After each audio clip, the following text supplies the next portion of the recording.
mirad la foto esta tan bonita. Esta que veis a la izquierda, el Zarevich, Iván y el pájaro de fuego y el lobo gris. Seguro que a alguno os suena el cuento, seguro. Pero yo no lo conocía y vi un cuadro tan bonito que es esto que estáis viendo aquí. No sé si veis el lobo aquí, donde estoy señalando con el cursor. Van sobre un lobo. O sea, ya solo eso me llamó la atención. El cuento este caballeresco me pareció una chulada. Y vamos a ir leyendo a ver qué cuenta, ¿vale? Pues como veis, van encima de un lobo. A mí eso ya me llamó la atención, como podéis entender. En Rusia no, pero en Ucrania sí. El mundo eslavo es muy interesante. En cuanto puedas, ve a Rusia, te gustará seguro. Pues sí, Alfonso, es una cosa que tengo pendiente, a ver si acaba la dichosa guerra. Y porque los españoles ya lo teníamos complicado para ir. Había que sacarse un visado, el pasaporte, obviamente. Te tenían que dar un permiso. Nosotros tuvimos que ir a la embajada de Alicante. Nos tuvieron que sacar un permiso especial.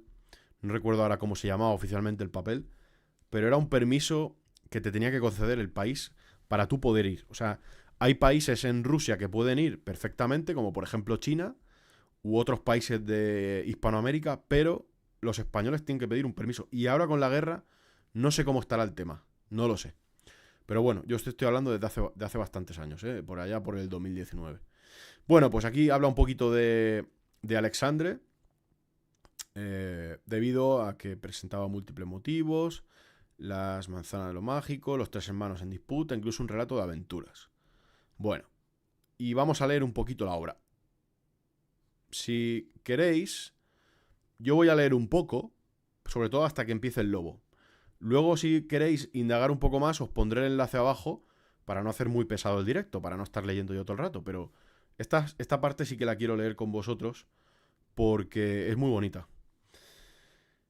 Nunca puedo estar en directo, pero te digo desde que don Francisco te recomendó y siempre paso a dar mi like en directo. Felicidades por tu trabajo, siempre lo veo en cuanto tengo un momento he visto. Conchik M. Cadija. Espero haberlo pronunciado bien. Muchísimas gracias y te lo agradezco de corazón. Bien, pues mirad, estos cuadros son los que me llamaron a mí la atención. Estas ilustraciones proceden de cuentos populares rusos. Estamos hablando en finales del siglo XIX, ¿vale? Bien, y aquí aparece, veréis, aquí aparece el lobo. Aquí ya, o sea, vamos a leer un poco hasta aquí, ¿veis? Aquí ya aparece el lobo. Y os voy a poner en el contexto tan bonito que aparece el lobo. Ya vais a ver, ¿eh? Ya vais a ver, vais a entender enseguida la alegoría. Bien. Una vez, en un lugar remoto, vivía en su retiro el zar Vislav, o Vislav, con sus tres hijos, los zareviches, Demetrio, Basilio e Iván. Poseía un espléndido jardín, tan rico y hermoso que ningún reino en el mundo podría haber tenido algo parecido. Tenían muchos árboles que daban frutos de joyas y piedras preciosas. Ya veis que el ambiente es muy novelesco, muy caballeresco, muy de heroico, muy bonito, muy cuento de hadas, ¿no? Por el más raro de todos ellos era un manzano que daba frutos de puro oro. El patrimonio que tenían los zares era impresionante. De hecho, dicen las malas lenguas, o no creo que tan malas, que muchas de las joyas de los zares las robaron los ingleses. Eso es lo que yo he leído hace tiempo. Y que de hecho uno de los ajuares, bueno, el ajuar de la reina, de la ya fallecida reina de Inglaterra, tenía todas las joyas de los zares. Eso es lo que yo leí, no sé si será verdad. El zar lo quería tanto como a las niñas de sus ojos. Y lo cuidaba con gran esmero. Hombre, un árbol que te da oro, pues imagínate. Llegó un día en que se notó la falta de varias manzanas de oro. Y el zar se desconsoló tanto que llegó a enflaquecer de tristeza. Los zareviches, sus hijos, al verlo así, se llegaron a él y le dijeron: permítenos, padre y señor, que, alternando momentos, una guardia cerca de tu manzano predilecto. Mucho os lo agradezco, queridos hijos, les contestó, y al que logré coger al ladrón y me lo traiga vivo, le daré como recompensa la mitad de mi reino y a mi muerte será mi único heredero. Tremendo. La primera noche le tocó hacer guardia al zarevich Demetrio, quien apenas se sentó al pie del manzano, se quedó profundamente dormido. Por la mañana, cuando despertó, vio que en el árbol le faltaban aún más manzanas. La segunda noche le tocó el turno al zarevich Basilio, y le ocurrió lo mismo, pues lo invadió un sueño tan profundo como a su hermano. Aquí veis la ilustración tan bonita, es preciosa, muy bonita, de Iván Bilibin. Es la ilustración. Será un pintor, imagino. La segunda noche, bueno, le tocó al hermano, le pasó lo mismo. Se durmió y le robaron las manzanas. Al fin le llegó la vez al zarevich Iván. No bien acababa de sentarse al pie del manzano cuando sintió un gran deseo de dormir. Se le cerraban los ojos y daba grandes cabezadas. Entonces, haciendo un esfuerzo, se puso en pie. Se apoyó en el arco y quedó así en guardia esperando. A medianoche se iluminó de súbito el jardín y apareció, no se sabe por dónde, el pájaro de fuego, que se puso a picotear las manzanas de oro. Iván Zarevich tendió su arco y lanzó una flecha contra él, pero solo logró hacerle perder una pluma y el pájaro pudo escapar. Al amanecer, cuando el zar se despertó, Iván Zarevich le contó quién hacía desaparecer las manzanas de oro y le entregó al mismo tiempo la pluma. El zar dio las gracias a su hijo menor y elogió su valentía. Pero los hermanos mayores sintieron envidia y dijeron a su padre: «No creemos, padre, que sea una gran proeza arrancar a un pájaro una de sus plumas. Nosotros iremos en busca del pájaro de fuego y te lo traeremos». Aquí se evidencia la envidia de los hermanos en los reinos, ¿no? En heredar ese patrimonio del padre, como siempre. Sí, de Alicante. Esa imagen me recuerda a Beren y Lucien montados en Juan, exactamente. Hace alegoría, a mí me recuerda también a los cuentos de Tolkien, ¿no? Buenas noches a la lobería. Muy buenas, Ángel. Saludos. Los hijos de la Gran Bretaña, vaya banda. Sí. A mí me suena, me suena que muchas de las joyas de los zares las recolectaron los ingleses después de toda la familia de los zares. Bien, reflexionó el zar unos instantes y al fin consistió en ello. Los zareviches Demetrio y Basilio hicieron sus preparativos para el viaje. Y una vez terminados se pusieron en camino. Iván Zarevich pidió también permiso a su padre para que le dejase marchar. Y aunque el zar quiso disuadirlo, tuvo que ceder al fin a sus ruegos y lo dejó partir. Iván, después de atravesar extensas llanuras y altas montañas, se encontró en un sitio de que partían 3 caminos y donde había un poste con la siguiente inscripción: «Aquel que tome el camino de enfrente no llevará a cabo su empresa, porque perderá el tiempo en diversiones. El que tome el de la derecha conservará la vida, si bien perderá su caballo, y el que siga el de la izquierda morirá». Los 3 caminos. Ya habla un poco de destino. Iván Zarevich reflexionó un rato y tomó el camino de la derecha. El camino de la derecha conservará la vida, bueno, perderá su caballo, pero conservará la vida. Ese es el que toma Iván.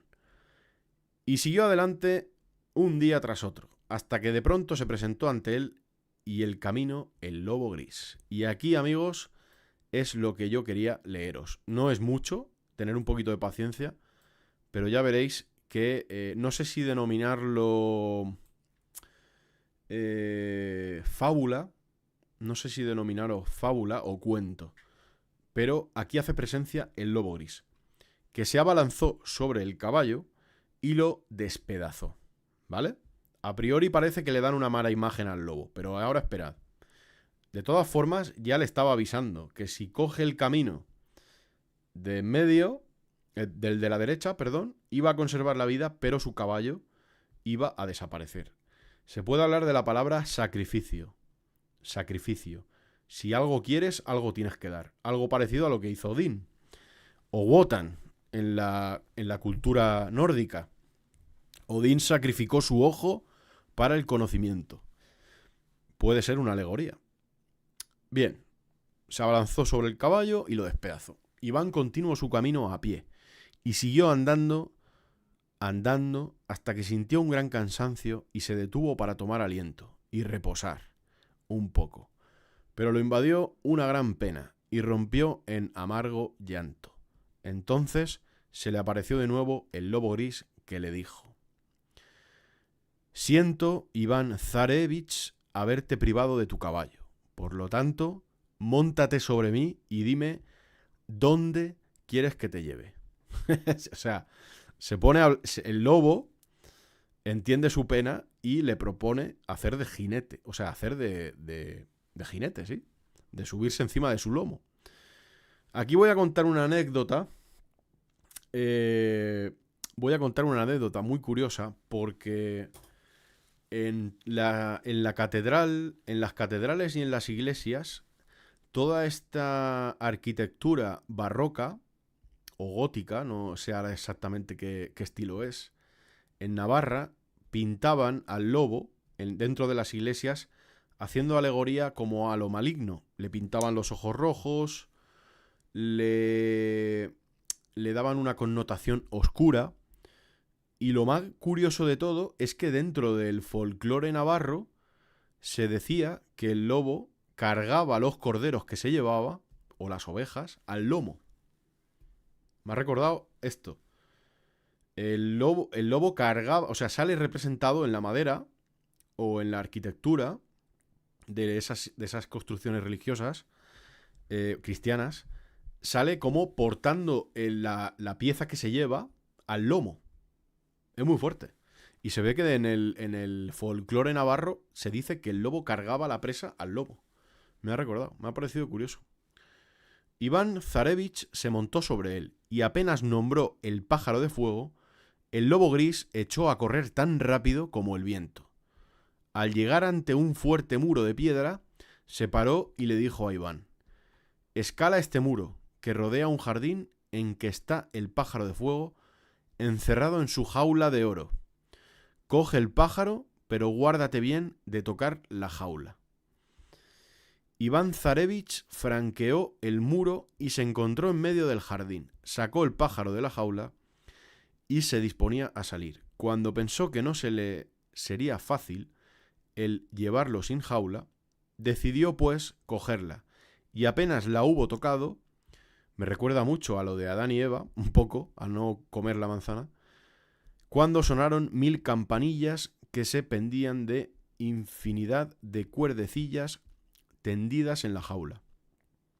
Se despertaron los guardianes y cogieron a Iván Zarevich, llevándolo ante el zar Dolmat, el cual le dijo enfadado: ¿quién eres? ¿De qué país provienes? ¿Cómo te llamas? Le contó Iván toda su historia y el zar le dijo: ¿te parece digna de un hijo de un zar la acción que acabas de realizar? Si hubieses venido a mí directamente y me hubieses pedido el pájaro de fuego, yo te lo habría dado de buen grado. Bueno, pues aquí está haciendo también un aprendizaje de no hay que robar, hay que confiar y, bueno, pues como un poco los valores caballerescos de no hacer estas maldades, ¿no? Un poco. Por ahora te lo habría dado de buen grado. Pero ahora tendrás que ir a 1000 leguas de aquí y traerme el caballo de las crines de oro, que pertenece al zar Afrón. Si consigues esto, te entregaré el pájaro de fuego, y si no, no te lo daré. Voy a beber un poco de agua. Así, o sea, se le va acumulando la faena al pobre Iván. Parece ser. Me recuerda un poco al juego de Spyro de Dragón, macho. No sé si habéis jugado. A ver. Voy a pegar un traguillo de agua.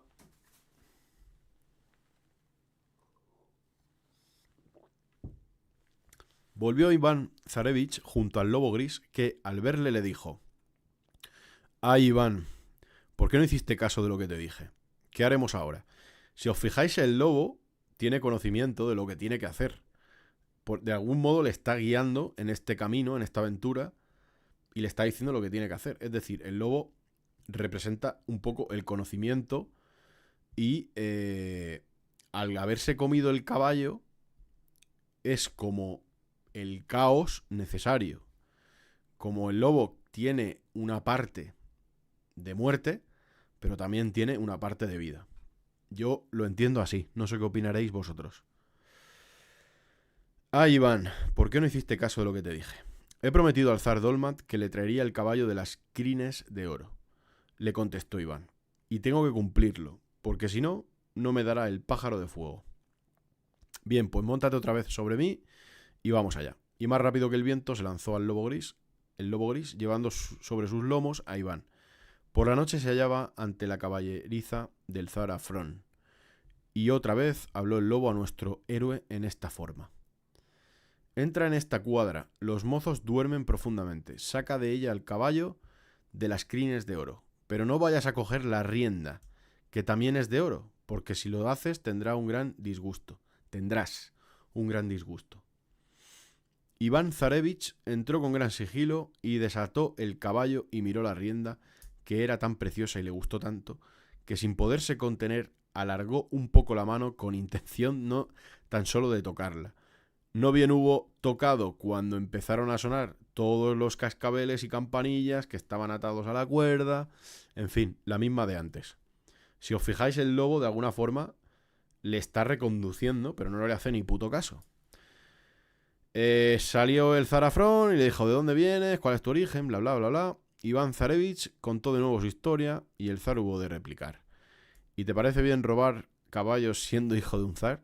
Si te hubieses presentado a mí, te habría regalado el caballo de las crines de oro, pero ahora tendrás que ir lejos, muy lejos, a 1000 leguas de aquí, a buscar a la infanta Helena la Bella. Si consigues traérmela, te daré el caballo y también la rienda, y si no, no te la daré. O sea, se le va complicando la faena, ¿eh? Prometió poner en práctica la voluntad del zar y salió. Al verlo, el lobo gris le dijo: «Ay, Iván Zarevich, ¿por qué me has desobedecido?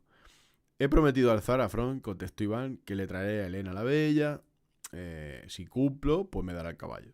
Bien, no te desanimes, que también te ayudaré en esta nueva empresa. Móntate otra vez sobre mí y te llevaré allá». Sí, TDA seguro. TDA no sé, pero no parece muy, muy listo. Se montó de nuevo Iván sobre el lobo, que salió disparado como una flecha. No sabemos lo que duraría este viaje, pero sí que al fin se paró el lobo ante una verja dorada que cercaba el jardín de Helena la Bella. Al detenerse, habló de este modo a Iván: «Esta vez voy a ser yo quien haga todo». O sea, el lobo está hasta los cojones y va a hacerlo él. «Espéranos a la infanta y a mí en el prado al pie del roble verde». Iván lo obedeció y el lobo saltó por encima de la verja, escondiéndose entre unos zarzales. Al atardecer salió Helena la Bella al jardín para dar un paseo acompañada de sus damas y doncellas. Y cuando llegaron junto a los zarzales, donde estaba escondido el lobo, aquí, el lobo gris, le salió al encuentro, cogió a la infanta, saltó la verja y desapareció. Las damas y doncellas pidieron socorro y mandaron a los guardianes que persiguieran al lobo gris. Llevó a la infanta junto a Iván Zarevich y le dijo: «Móntate, Iván, coge en brazos a Helena la Bella y vámonos en busca del zar Afrón». Bueno, pues captura a la infanta y se van. Iván, al ver a Helena, se prendó de tal modo de sus encantos que se le desgarraba el corazón al pensar que tenía que dejarla en...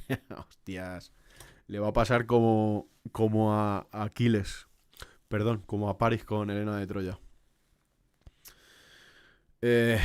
«¿Por qué lloras?», le preguntó entonces el lobo. «¿Cómo no he de llorar si me he enamorado con toda mi alma de Helena y la acaba de conocer?» Pero en estos cuentos de caballeros, pues el amor a primera vista existía, ¿no? ¿Cómo no he de llorar si me he enamorado de Helena y ahora es preciso que se la entregue al zar? Pues escúchame, le dice el lobo. Yo me transformaré en infanta y tú me llevarás ante el zar. Cuando recibas el caballo de las crines de oro, márchate inmediatamente con ella y cuando pienses en mí, volveré a reunirme contigo. O sea, el lobo se va a transformar y va a hacerse pasar por la chica. Es tremendo. Cuando llegaron al reino del zar Afrón, el lobo se revolcó en el suelo y quedó transformado en la infanta Helena la Bella. Se revolcó en el suelo. O sea, los lobos se suelen revolcar para adquirir ese olor y pasar desapercibidos. O a un olor que le llama la atención, se frotan como para hacerse resultones en el grupo. Así que aquí lo dice, ¿no? O sea, se revuelca y se transforma. Es curioso la alegoría que hace. Se transforma en la infanta Elena y mientras que Iván Zarevich se presentaba ante el zar con la fingida infanta, la verdadera se quedó en el bosque esperándolo. Se alegró grandemente el zar Afrón al verlo llegar e inmediatamente le dio el caballo prometido, despidiéndolo con mucha cortesía. Iván Zarevich montó sobre el caballo y llevando consigo a la infanta se dirigió hacia el reino del zar Dolmat para que le entregase el pájaro. Dichoso pájaro. Mientras tanto, el lobo gris seguía viviendo en el palacio del zar Afrón. Pasó un día y luego otro y un tercero, hasta que en el cuarto le pidió al zar permiso para dar un paseo por el campo. Consintió el zar y salió la supuesta Helena acompañada de las damas, pero de pronto desapareció sin que las que le acompañaban pudieran decir al zar otra cosa sino que se había transformado en un lobo gris. Iván Zarevich seguía su camino con su amada, y cuando sintió como una punzada en el corazón, y al mismo tiempo se dijo: ¿dónde estará ahora mi amigo el lobo gris?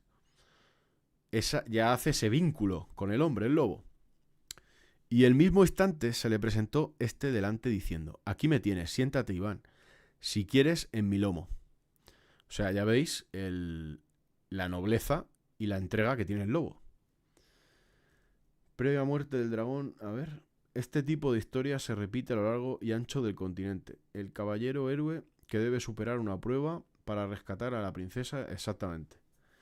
Previa muerte del dragón o monstruo del turno, claro. Sí, sí, totalmente. Ahora veremos qué fin va para el lobo. Yo me temo lo peor, espero equivocarme. Se transformó el lobo en caballo. Mirad. Amigo... perdón. Se pusieron las tres en marcha y por fin llegaron al reino de Dolmat, cerca ya del palacio. El Zarevich le dijo al lobo: amigo mío, óyeme y hazme, si puedes, el último favor. Yo quisiera que el zar Dolmat me entregase el pájaro de fuego sin tener necesidad de desprenderme del caballo de las crines de oro, pues me gustaría mucho poderlo conservar a mi lado. Se transformó el lobo en caballo y dijo al Zarevich: llévame ante el zar Dolmat y recibirás el pájaro de fuego. Mucho se alegró. Mirad, aquí la representación muy bonita del pintor este de antes.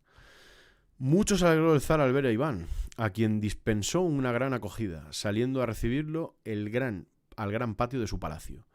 Le dio las gracias por haberle traído el caballo de las crines de oro. Lo obsequió con un gran banquete que duró todo el día, y solo cuando empezaba a anochecer lo dejó marchar, entregándole el pájaro con jaula y todo. Acababa de salir el sol cuando Dolmat, que estaba impaciente por estrenar su caballo nuevo, mandó que lo ensillaran y, montándose en él, salió a dar un paseo. Pero en cuanto estuvieron en pleno campo, empezó el caballo a dar coces y a encabritarse, hasta que lo tiró al suelo. Entonces el zar vio con un gran asombro cómo el caballo de las crines de oro se transformaba en un lobo gris, que desaparecía con la rapidez de una flecha. Llegó el lobo hasta donde estaba el Zarevich y le dijo: móntate sobre mí mientras que la hermosa Helena se sirve del caballo de las crines de oro. Entonces lo llevó hasta donde al principio del viaje le había matado el caballo y le habló de este modo: ahora, adiós, Iván. Te serví fielmente, pero ya debo dejarte. Y diciendo esto, desapareció. Los lobos desaparecen y aparecen cuando ellos quieren. Esto es así. A ver. Carlos, ¿conoces la película de animación japonesa La princesa Mononoke? La conozco. Te recomiendo que le eches un ojo. El lobo tiene gran importancia, por cierto. Yo también vengo de parte de don Francisco. Pues bienvenido, Carlos. Y sí, es un peliculón. La princesa Mononoke es un peliculón que te remueve por dentro, ¿eh? Yo también la recomiendo desde aquí.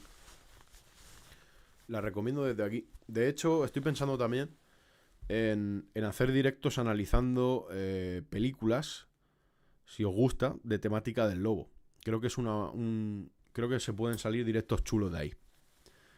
Creo que es una buena forma de dar importancia al lobo. Ya le daré una vuelta. Bueno, pues aquí tenéis las representaciones. El lobo le sirve fielmente y desaparece. Ya estamos acabando, ¿eh? Luego iremos con noticias que me he apartado aquí, que vais a flipar. En tanto, los hermanos de Iván... perdona. Los hermanos de Iván volvían a su casa con las manos vacías. Habían escogido en la encrucijada el camino que se veía enfrente.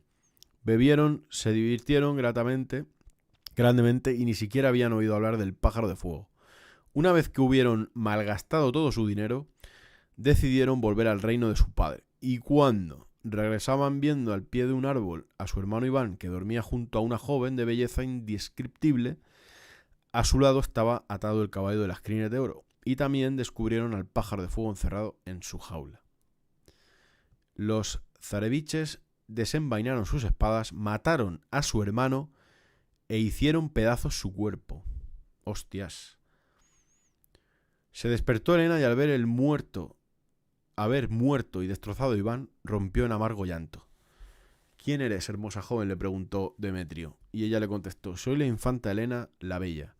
A mi reino fue a buscarme el zarevich Iván, a quien acaban de matar. Escucha, Elena, le dijeron los zareviches. Haremos contigo lo mismo que con Iván si te niegas a decir que fuimos nosotros los que te sacamos de tu reino, lo mismo que el caballo y el pájaro. Temió Elena la muerte y prometió decir todo lo que le ordenasen. Entonces los zareviches, Demetrio y Basilio, la llevaron ante su padre. Elena lloraba incesantemente, el caballo de las crines de oro caminaba con la cabeza tan baja que casi tocaba el suelo con ella.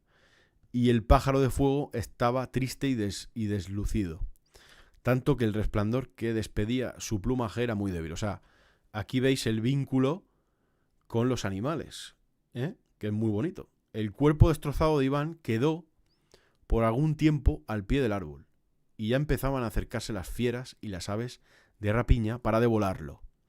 Cuando acertó a pasar por allí el lobo gris, que se estremeció mucho al reconocer el cuerpo de su amigo. Pobre Iván, apenas te dejé, te sobrevino una desgracia. Es menester que te auxilie una vez más. Y aquí, amigos, yo no lo he leído, lo quería leer con vosotros. No sé si veis la pluma. Aquí, la pluma. Aquí hay madera, que no sé qué simbolizará esta madera, pero aquí hay como una pirámide. Y aquí los cuervos. O sea, y el lobo, la luna y su amigo muerto. Ya sabéis que el lobo, la representación del lobo ancestral siempre ha estado vinculada a la muerte y a la vida. Es como el psicopompo, el que te guía a la otra vida, ¿no? Y el que te acompaña en la guerra. Entonces, por eso el lobo es vida y es muerte.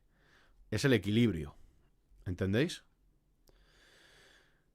Eso sería muy interesante. Sí, pues mira, me lo voy a plantear. A mí también me gustaría ver esa sección. Perfecto. Jaja.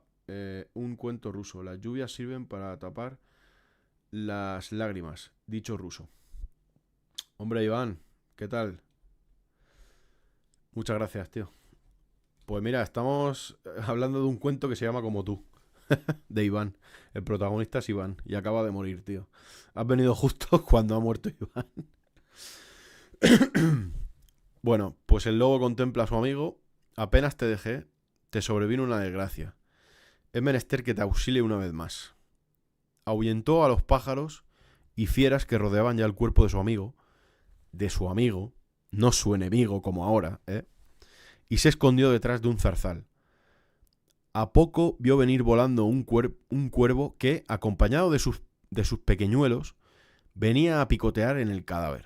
Cuando pasaron delante de él, saltó desde el zarzal y se abalanzó sobre los pequeños. Pero el cuervo padre le gritó: «¡Oh, lobo gris, no te comas a mis hijos! Los despedazaré si no me traes enseguida el agua de la muerte y el agua de la vida». Flipas, ¿eh? Elevó el vuelo el cuervo. El cuervo también se representa no como algo malo, como suele pasar ahora. Los córvidos a mí me fascinan la inteligencia que tienen, el lenguaje que tienen. Y muchos incluso se cazan aquí en España. Y es horrible. Sí. Te acabas de llegar, tío. Ha muerto Iván. Cago en la leche. Y aquí el cuervo se manda como los cuervos. ¿Os acordáis que Odín estaba rodeado de 2 lobos y también de cuervo? No recuerdo si eran 2 o 1. Ya no recuerdo. El cuervo era el que le permitía averiguar cosas. Y el cuervo encontraba cosas. Y aquí se hace referencia a el cuervo. Son muy buenos buscadores. Bien, pues manda al cuervo a buscarlo, el agua de la vida y de la muerte. Elevó el vuelo el cuervo padre y se perdió de vista. Al tercer día, el 3 es muy simbólico, siempre. Siempre es muy simbólico el 3. Al tercer día resucitó, Al tercer día volvió trayendo 2 frascos. Entonces el lobo gris hizo pedazos a uno de los cuervecitos y lo roció con el agua de la muerte. Y al momento, los pedacitos volvieron a unirse. Cogió el frasco del agua de la vida, lo roció igualmente con ella, y el cuervecito sacudió sus plumas y echó a volar. Entonces el lobo gris repitió con el zarevich la misma operación de rociarlo con las 2 aguas que lo hicieron resucitar y levantarse, diciendo: «¿Cuánto tiempo he dormido?». El lobo gris le contestó: «Habrías dormido eternamente si yo no te hubiese resucitado, porque tus hermanos, después de matarte, hicieron pedazos tu cuerpo. Hoy tu hermano Demetrio debe casarse con Helena la Bella y el zar cede todo su reino a tu hermano Basilio, a cambio del caballo de las crines de oro y del pájaro de fuego. Pero móntate sobre tu lobo gris, que en un abrir y cerrar de ojos te llevará a presencia de tu padre». O sea, flipas, ¿eh? La figura del lobo es tremendo, tremendo. Hugin y Munin eran los cuervos, exactamente, eso es. Y los lobos Freki y Geri, eso es. Eran 2 cuervos, sí. Cuando el lobo apareció con el zarevich y el vasto patio del palacio, todo pareció tomar más vida. Helena la Bella sonrió, secándose sus lágrimas, se oyó relinchar en el cuadro al caballo y el pájaro esparció tal resplandor que llenó de luz el palacio. Y aquí vemos la representación de los ortodoxos rusos con las barbas y tal. Muy chulos los cuadros, ¿eh? Al entrar Iván, ya estamos acabando, ¿eh? Al entrar Iván vio todos los preparativos para el banquete de boda y que estaban ya reunidos los invitados.